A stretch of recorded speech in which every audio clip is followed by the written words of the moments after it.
white truck sits there in the shade of that great big cedar tree. Those words, coupled with 17-year-old Megan Kane's curiosity, formed a new and unlikely friendship between the aspiring country singer and 72-year-old Leroy Swan. We had 5 kids, 14 grandkids. 15 now. Family now, but strangers just 2 months ago. Since she's come into my life, things have changed some. So when I come over here, I don't feel exactly the way I used to. I feel better about things. It all started back in August when Megan began her junior year at a new high school. On her way home, she noticed a man sitting in the same white truck at this cemetery, in the same spot, same time, every day. I didn't know him. I didn't know what he was there for. He could have been a worker. He could have been something like that. Her imagination took over, leading to the lyrics of her song, Final Address.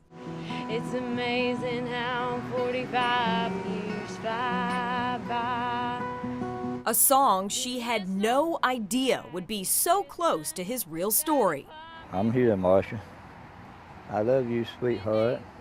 Since 2009, Leroy has rarely missed a visit with his wife of 46 years. I love you and Tammy.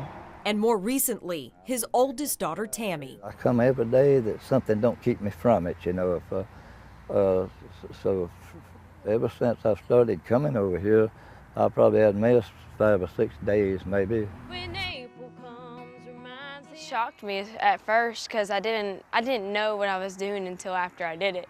And so after I talked to him, it was just kind of incredible just to hear his story and to hear how it interlines with mine. Megan and Leroy met for the first time in February and shared their stories. They instantly formed a bond bridged together by music. Kind of warms my heart every time I hear it, you know. I've got a copy of it, and I guarantee you I about wore it out. And that's the whole reason that I'd started music, is so that I could have an effect on someone's life. Even if it's one person, if I change one person's life, that could fill every dream I have. She's my granddaughter now. She's become my granddaughter. Way to their final address. That's wonderful. That's so wonderful. You're a wonderful little lady. If I was done it, I'll hit you.